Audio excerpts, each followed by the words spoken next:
ବୋଉ ଏ ଦେଖନ୍ତୁ ବାପା ପ୍ରଥମାଷ୍ଟମୀ ଭାର ପଠେଇଛନ୍ତି। ପ୍ରଥମାଷ୍ଟମୀ ଭାର ଦେଖିଲୁ ଦେଖିଲୁ କଣ ଦେଇଛନ୍ତି। ଏ ଦେଖନ୍ତୁ ବୋଉ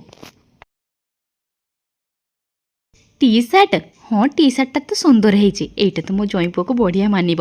हौ हौ देखा आउ कौन देइछंती स्वेटर। अरे बा मो नाती को तो ये स्वेटर बढ़िया मानिब। शाढ़ीटा भी तो बहुत सुंदर है।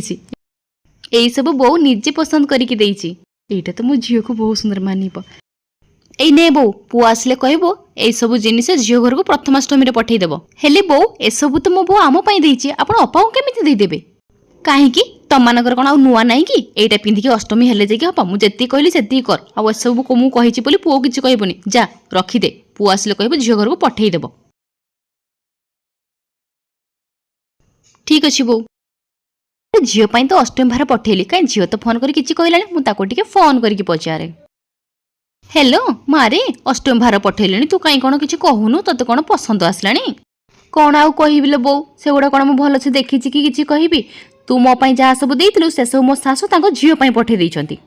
कौन तांको झियो पाई से एमिति केमिति करि पाले। अरे बाहागर आगर तो बहुत कहउतले हमर बहु नु आमे झियो करिक नउछु एबे एमिति सब कोन करूछंती। छाड़ न बो से सब कथा मते न से साड़ीटा बहुत सुंदर लागुतला तू कहलु से साड़ीटा कोठु आनिछु मु आउ गोटे सेमिति के साड़ी नै आसीबी। अरे से सब कोन मु किनिछि से सब पर तो भाउजु बाप घरु कौन कहलु बो से सब भाउजंग बाप घरु आस्तिला आ तू मो पाई पठेइदिलु। देखलु तो बो तू जहाँ भाउजंग सहित कलु एठी से मो सहित हैला तेणु बेल थाउ थाउ निजको सुधारी ने आ झियो आ बहु भितर भेदभाव करबा बंद कर। हाँ रे माँ तू ठीक कहिचु मोर एमिति करबे जमारो ठीक हेलानी। हो हो मु बाजार जाई कि तो पई आ बहु पई समस्तक पई नै आसीबी आ तो पाखक पठेई देबी। कौन आपनक सासु भी एमिति का सब झियो बहु भितर भेदभाव करती कमेंट रे निश्चय जणेबे।